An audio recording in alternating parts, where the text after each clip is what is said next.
मोफत देताय, तुम्ही द्याल ती फी.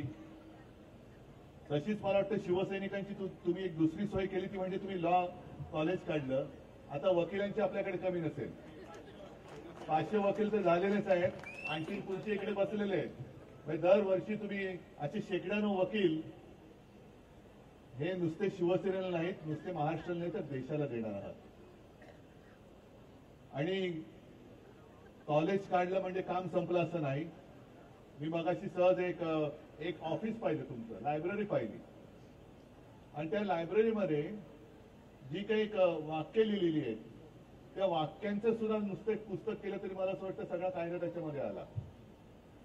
पण इथे हे सगळे विद्यार्थी आहेत, विद्यार्थिनी मोठ्या प्रमाणावरती आहेत. तर तुम्हाला सगळ्यांना सांगतो की आता सध्या जे काही देशामध्ये चाललेलं आहे, कायद्याचं राज्य चाललंय का काय कळत नाहीये.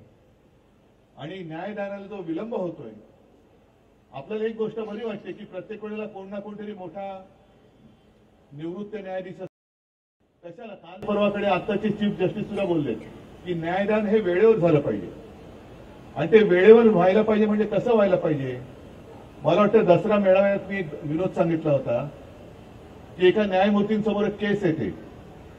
न्यायमूर्ती सध्या त्या दिवशी त्यांचा मूड तेवढा काय बरा नसतो. ते विचारतात त्याला की कोणती केस आहे, विनयभंगाची केस आहे.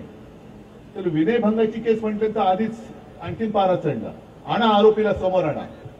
आणि समोर आणल्यानंतर बघतात काय, आरोपीच्या पिंजऱ्यात एक आजोबा काठी टेकत टेकत हळूहळू आले. आणि न्यायमूर्तीने विचारलं आरोपी कुठे, तर हेच आरोपी आहेत. जे भडकले न्यायमूर्ती त्यांनी सांगितले काय तुम्हाला लाज नाही वाटत, आजोबांच्या वयाचे झालं तुम्ही आणि नातीच्या वयाच्या मुलीची तुम्ही टिंगलचा वटवाळी करता, शरम नाही वाटत तुम्हाला, वय तुमचं वय काय त्यांचं वय काय. मग त्या आजोबाने हळूहळू मान वर करत न्यायमूर्तीने सांगितलं की जेव्हा हा गुन्हा घडला ना तेव्हा मी सुद्धा त्याच वयाचा होतो, मी सुद्धा कॉलेजमध्ये होतो, मी सुद्धा 20 वर्षाचा होतो. आता जिची मी टिंगल केली होती ती सुद्धा आजी झाली, ती सुद्धा कुठे गेली माहिती नाही. पण तारीख पे तारीख करत एवढ्या तारखा झाल्या की मी आजोबा झालो, ती आजी झाली, पण अजून निकालच लागत नाहीये. उपयोग काय अशा न्यायदानाचा. आता सुद्धा आपण बघतोय आपला एक खटला तिकडे चालू आहे सुप्रीम कोर्टामध्ये. काल परवाकडे तारीख होती, आता पुन्हा 2-3 दिवसाची तारीख पडलेली आहे. त्याच्यानंतर पुन्हा काय पडेल सांगता येत नाही. पण तुमचं एक जे कर्तव्य आहे ते म्हणजे आपल्या देशातलं संविधान आणि लोकशाहीची रक्षा करणं, त्याचं रक्षण करणं हे तुमचं काम आहे. आम्ही ठीक आहोत, आपण तर काही वेळेला न्याय हक्कासाठी कायदा मोडतो, पण कायदा का मोडावा लागला. जर कायदा न्याय देत नसेल तर मी काय केलं पाहिजे. ह्या सगळ्या गोष्टी फार मोठ्या आहेत. मी एवढा काही मोठा कायदे तज्ञ नाहीये, पण जे काय अनुभव बबनदादा तुमच्यासारख्या सगळ्या लढवय्या शिवसैनिकांच्या अनुभवातून मी जे काही शिकलोय ते हेच आहे की अरे गुन्हा काय, न्याय मिळत नाही म्हणून मी आंदोलन केलं. आता कायदे सुद्धा काही एवढे जुने आहेत की ते इंग्रजांच्या जमान्यातले आहेत. आता त्याच्यामध्ये सुद्धा हळूहळू बदल होत जाईल.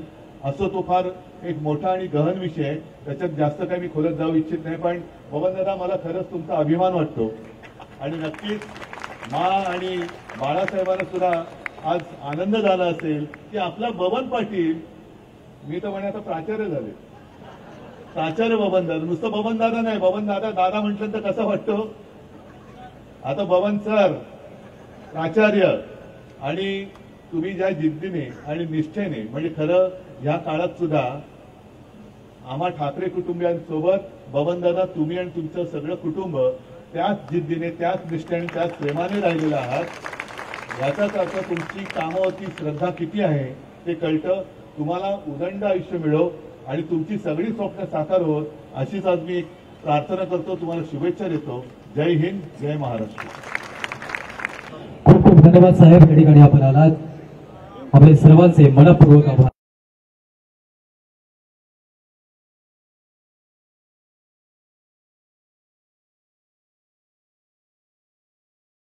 शिवाजी महाराज आणि आज ज्या दिवसाची वाट बघत होतो